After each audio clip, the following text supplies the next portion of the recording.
This is the Insider's Guide to Real Estate.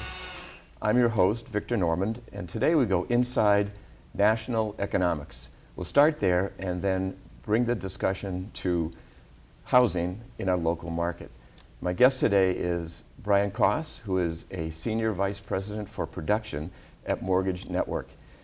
In that capacity, he needs to know economic trends, and so I've heard him speak before, and he has a great deal to share with us. So please join me in welcoming Brian to our show. Brian, thanks for being here. Pleasure to be here. Okay, before we get into economics, let's talk about Brian Koss. Tell us a little bit about your background and how it has come to be that you are such a storyteller, to use the phrasing on your business card, and know so much about what's going on with the economy. Well, I've had the pleasure of being in mortgage banking for the last 30 years, and it's been very exciting. Of course, the last 10 or so in particular, been the ups and downs of the market, working for national companies and been able to grow businesses up and down the eastern seaboard. Now I have the pleasure of working for Mortgage Network, which is a company based here in Danvers, 30-year company, and we are an independent mortgage banker.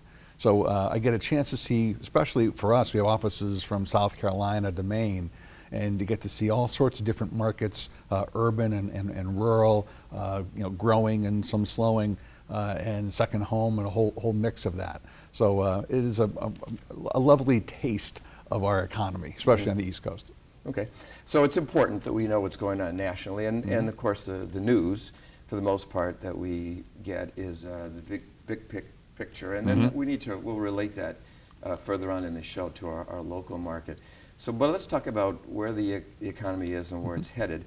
What I'd like to do is to go back a little bit in time to November 7th, 2016. So what was the consensus among economists in terms of the economic outlook for 2017?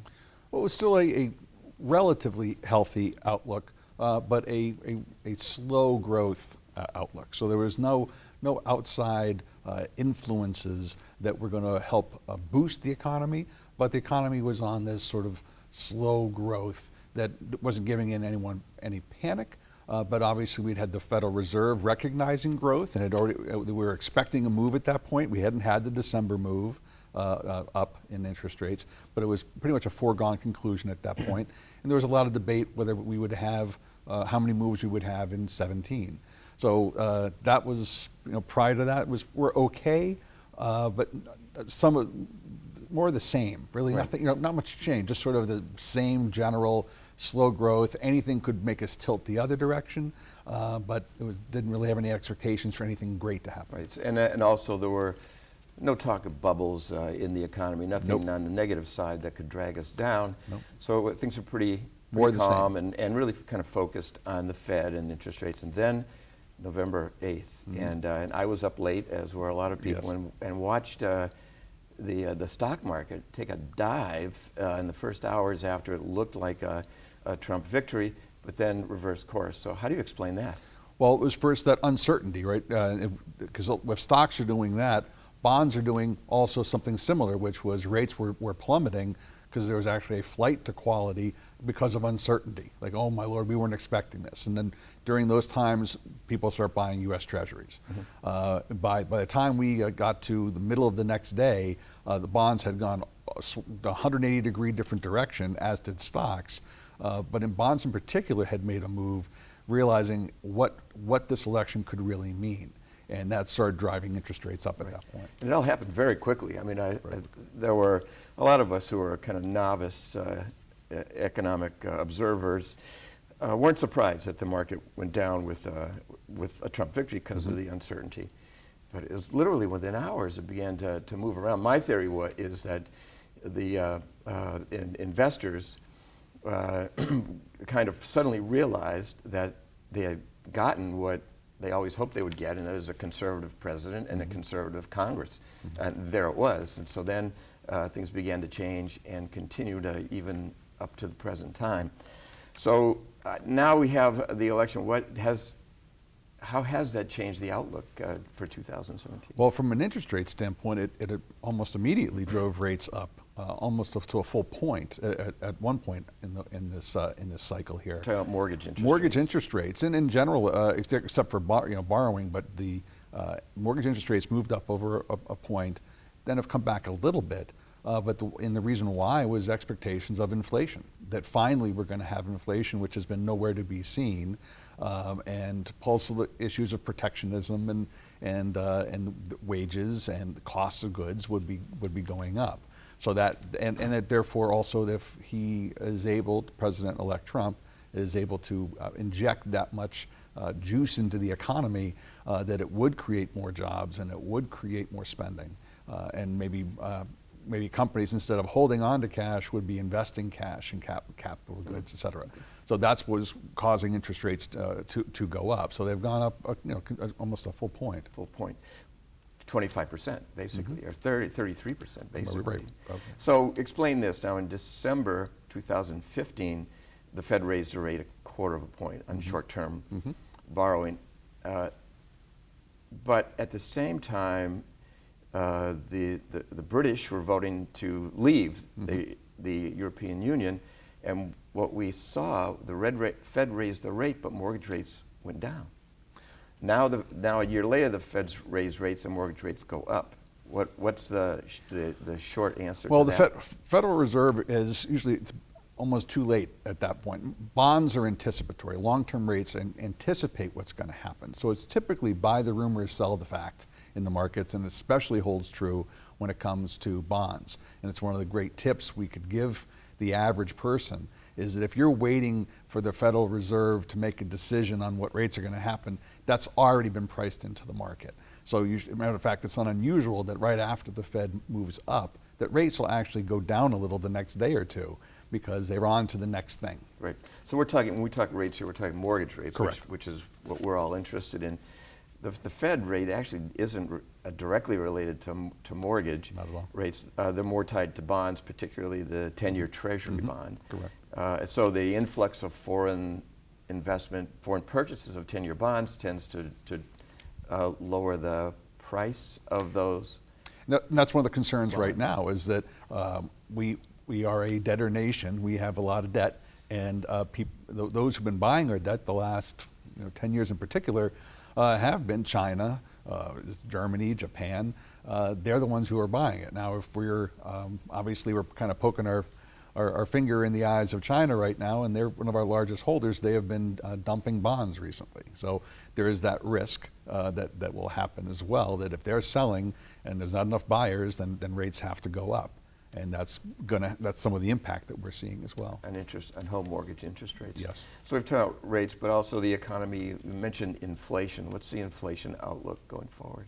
Well, expecting if much of the stimulus that is being potentially discussed by President-elect Trump actually comes to fruition, that you would see not rampant inflation, but we've gone from basically having zero inflation, and in some parts of the world more risk of deflation with negative interest rates, that you're going to see positive inflation occurring throughout the year. But a lot of this is based on what we think is going to happen. Sure. So we're getting a little ahead of ourselves here, and that's why we are thinking that a lot of the interest rate move has already been factored in. Okay, well, that's good to hear.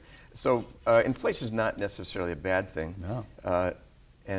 But deflation has a very negative aspect to it. Explain that. Well, it means every day your money drops in value. So your dollar is worth 90 cents, and that's not what yes, it's true your buying power might go down with inflation, but deflation is lack of growth, lack of value, and that's worse for us over time. So as we've seen in places like Japan, have just had the same malaise for decades. We don't want to be in that situation. Right. So inflation is not such a bad thing. It directly relates to appreciating values in homes, and that has a positive psychological impact on consumers, which are very important to the economy. Also, a major factor is employment. So what's the outlook for employment going forward? Well, if a lot of the discussions of stimulus and businesses actually not taking their cash that they have. Corporations have more cash than they've ever had liquid, but they've been buying back stock with it and not putting it into buying equipment or opening new plants or hiring new people. That's because they're not feeling very confident about the economy. If this new change does drive that, then that would be good for employment. Some argue that we've been pretty close to full employment where we've been.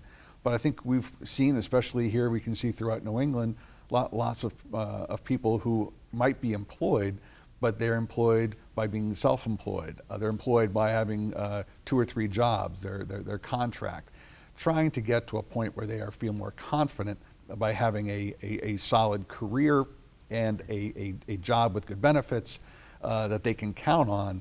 That's what makes you then turn around and spend money and buy a home and buy a car when you feel much better about your future than just kind of pigging together a couple of jobs to make a living. Sure.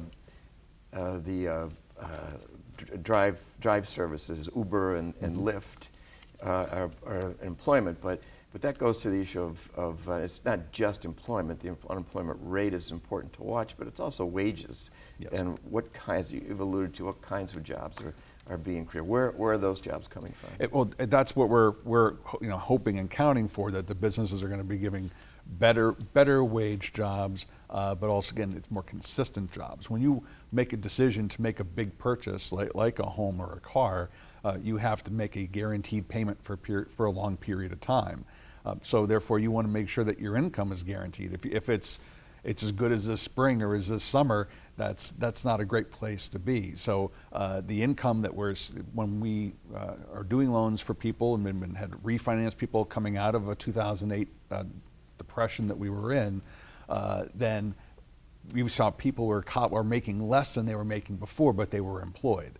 So the underemployed people, I used to make this and I have a master's degree, but I'm doing this now. I'm not fully utilizing my potential or what I used to make. That's where I think the unemployment number gives a little false readings at times for the economy. Right. So wages go up when there's a shortage of labor, will cause wages to increase. What about technology? How does that impact wage growth? Well, it depends on your industry, right? But if you get higher productivity by technology. So if each job can do more, we're going to get wage growth. It can suppress it in some ways, right? Because you're not as hot a commodity because industry, in essence, technology can do some of what you're doing. So, but if you're really high end in your skilled labor, and if you keep up with the skills, it can actually, you can outproduce that. Yeah, so it's a good news, bad news situation with respect to technology. On the one hand, technology could eliminate your job, but on the other hand, it could make your job require more skills and translate into higher wages. So also going forward, one of the promises that Trump has made before the election, and I've heard him say it after the election, is in the area of regulation, government regulation. And his rule of thumb remains to be seen whether he can follow through on this, is for every new regulation, he will eliminate 2. Right. So how does that translate into our industry?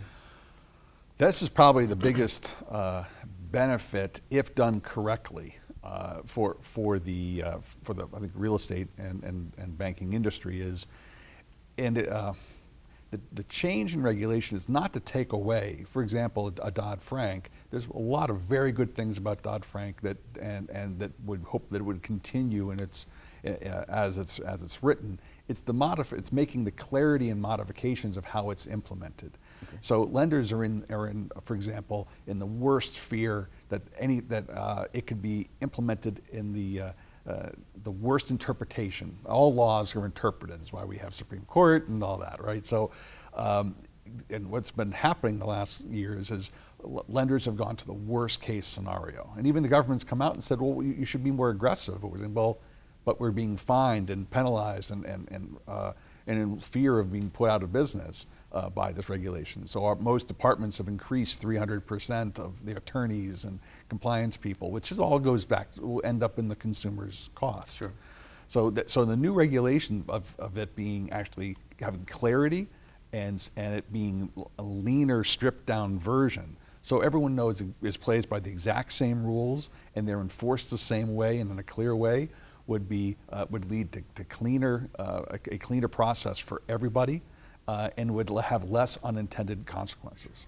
You mentioned Dodd-Frank. That's the legislation that was adopted in response to the housing crisis in Correct. 2008 to rein in the practices Right. of the lenders that essentially made loans to people who really shouldn't have gotten loans. Right. And so the concept, the legislation may be needed and worthwhile, but then when the legislation gets translated into regulation, Right. is when we run into problems. Right. So how does the government, how does a new administration deal with regulation? The law is in place, but how do they turn that ship around and make the regulation productive? Part of it is being very clear as to how they're going to change the implementation of it, and also how they're going to change the interpretation of it. So when you have a law that says something, saying, I'm going to only penalize you for doing exactly this, and trying to make it as clear as possible so you can define the lines and not rattle the sabers and say, anyone who steps anywhere near this, we're going to come back and matter of fact, and fine you and penalize you, because it puts you in a situation where you're fearing the absolute worst case scenario. Right. And that's where you've had a lot of the best lenders are the ones who've pulled back at their lending. You don't want to open it up and go crazy by any stretch. The laws are good. It's just the interpretation of it Right. that you really need to have happen. An interpretation incorrectly done has unintended consequences. You mentioned lenders having to be more careful about the loans they make, and the most conservative approach a lender could take is not make the loan in the first place. Right. And that has its greatest impact on first-time buyers and buyers at the lower end who now can't qualify for a loan they should ordinarily be qualified for, but for this rigid interpretation of regulation. Absolutely. So what that kind of clarity will bring some confidence back, and because we know people aren't in boxes. There's always a story, especially here in New England. Our properties are very different. This isn't tract housing in Levittown. This is very interesting, different types of property, different types of people, and especially helping first generation folks who are trying to make a living. And our biggest growth going forward is going to be minority population, and we need to help and get that growth of labor. Right. So the regulation needs to go just so far and be reasonable. I guess that's the test. Mm-hmm. And how do you accomplish that remains to be seen. Whether the new administration will be able to fulfill that promise, but it seems to have seems to be a worthwhile goal to do that. The regulation, the essence of the new regulations was the ability to repay, to make sure that people can, common sense, that you should be able to pay the loan back and prove it. It's just being clear as to what that really means. Okay. So long as we keep that, we'll be safe. All right. So in terms of our industry, I mean, it suddenly occurred to me that we now have a real estate guy who's the president. So that seems like that is a good thing. But what are the red flags in some of the initiatives that the new administration is likely to take? Well, there's going to be the expectation of getting the government out of lending altogether. Right now, 90% of lending is done by the government. Fannie and Freddie are government institutions, basically. They've been taken over by the government. They were quasi, now they are fully government-backed.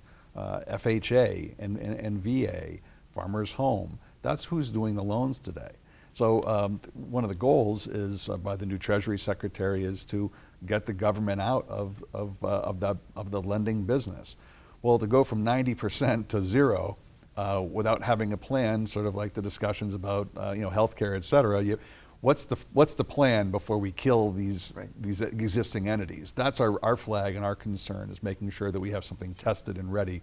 Because if it's just expecting Wall Street and the private industry will pick it up, they haven't jumped in since '08, so it's going to take a while to get confidence to build up. And what if they back away? What would happen? Right. So the downside or the hazard, if you will, of government control of the secondary market, which means your local bank or lender is making a mortgage loan, but they're selling those to the government institutions, then effectively those institutions write the rules, and that's the roadblock, potential roadblock right here. Correct. It's just how that change occurs is that makes us obviously concerned, and it would take quite a while for that to happen either way. Okay. So let's get a little more local. So we've looked at the economic picture. There's some reason to believe if things are followed through correctly that we may see a change in regulation. We may see more of a shift towards the private sector. That could have positive impacts on the housing market. What do you see locally? Our interest rates are tied nationally, but what about the local market? What's affecting home buyers now besides interest rates? Well, I think inventory, as you know, has been very tight the last couple of years. It seems like we maybe have come to a point where there's a little more inventory, but that's been driving the home values. It's been the demand, especially around the towns with the better school systems, public transportation, that you're seeing tremendous demand. So and a lack of inventory. And as you know, from a building, it's hard to build here due to regulation and also just lack of land.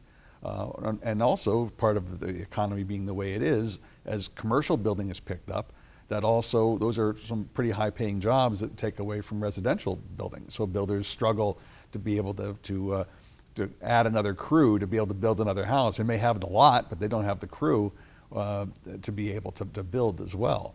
So the inventory is an issue, and it has made the market into a seller's market. If there's more buyers than there are sellers, that's what happens. The National Association of Home Builders has a statistic that they've reaffirmed recently. 25% of the cost of housing can be attributed to regulation. And this is not to say that all regulation is bad. That's certainly not the case as it relates to health and safety and the environment.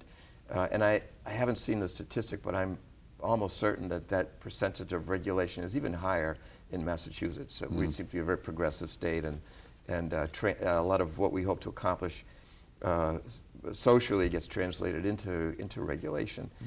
So from a lender's perspective, you have in certain markets competition for housing. Is that a dangerous situation when people are potentially overpaying for a house?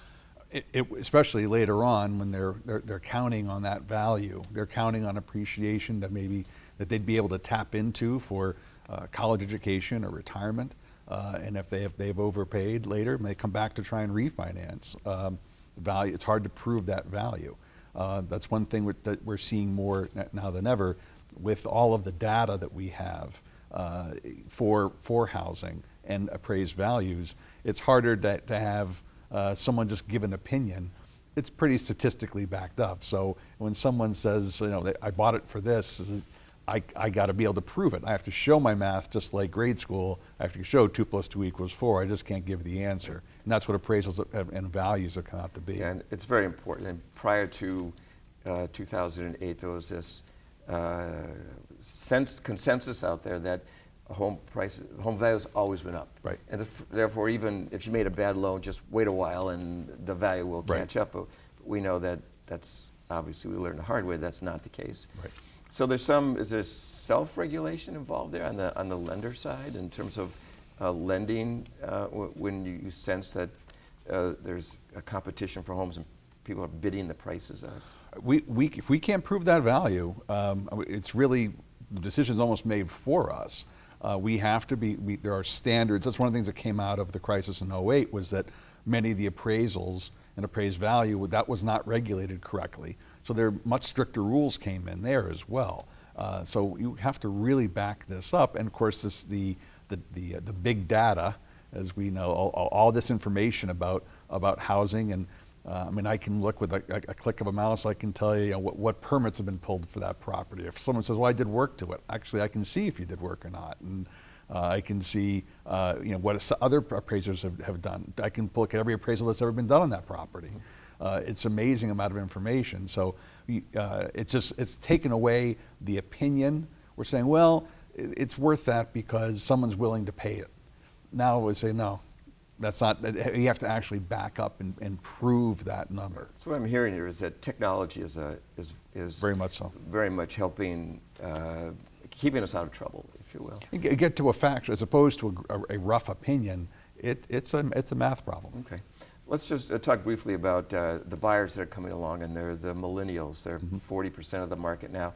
That's only going to grow. What are the economic challenges facing millennials when it comes to buying a home? Well, really saving. You have to have some savings. You can buy a home for as little, frankly, as depending if you're a veteran coming out. Veterans have no money down. We have in some of our more rural areas some good no money down programs. 3%, 3.5% programs. It can all be gift. So we can get over that, but you still have to have shown some propensity to save. And you really shouldn't be buying if you can't save. Are you implying that millennials don't have that discipline? And well, I think they haven't had a goal, right? So you save because you have a goal. Millennials are known more for experience. They also are known for having to pay pretty high rent. So if when you have that kind of housing cost, it makes it hard to save and have a life, which I think there's been much more of that. Let's not live for today, but let's have quality experiences now. What are you waiting for? Yeah. Well, having two millennial children, I can tell you, unfortunately, that saving was not one of the values we were able to instill in them. Right. So I understand exactly what you're saying. And the high cost of rental housing is making it difficult. Student loans are a big factor in that. When you qualify someone, that's an issue. That is one of the bigger debts you would have. It obviously keeps you from saving, but when we are qualifying somebody, and especially if they've gotten any higher degrees, that really adds up. So you're coming out as a young lawyer or doctor, a professor, even though you come out with a very good income, you come out sometimes with some 6 figures of debt. And that really adds up when you're trying to, and people will say, well, once I pay off my student loans as a millennial, then I'll look to buy. When we know it's sort of the same logic as why I'm not going to put money in my 401k until I pay off my student loans, but any investment counselor would tell them about the laws of compounding, same way with the laws of building equity over time. Right. So we are starting to see a change. We started to seeing it last year that more millennials were coming into the market. So we started to see that change, which basically was, I'm tired of living in my parents' basement, or I'm tired of paying this rent, my rent keeps going up, or I'm starting to think about a family, I maybe had 1 child in the city, but 2 in the city, that might be too much. So we're seeing a lot of demand for housing, and not necessarily big housing, but convenient housing. And they're planning, again, school systems, public transportation, an active social life. We're seeing a lot of demand in those areas. Right. So the millennials seem to be, in a way, entering the mainstream or maturing into the marketplace and beginning to show, a lot of the discipline that you would expect in older home buyers and home sellers. And millennials are becoming, who have gotten homes, are now also on the selling side of the equation too. So do you see reasons for millennials to be hopeful with respect to the economy? I think that they are not as long-term thinking. So the good part to that is they'll get in, they'll fix up homes, and they've been watching HGTV a lot, and they want to fix and flip it, and they like to. They're not wedded to one area. They will pick up for their jobs and move, and they'll pick up for their homes and move. Where I think more traditionally ourselves or our parents in particular, where you got a job, you stayed in that job forever, you stayed in your house forever. Where millennials are definitely not thinking that way. So it's a little less long-term, but they're getting the idea of the power of home ownership, and what that can mean to them. Right. So I'm hearing mostly positive things about the economic outlook for the next year, and that sounds good to me. So Brian, thanks very much for coming by, and that's our show for today.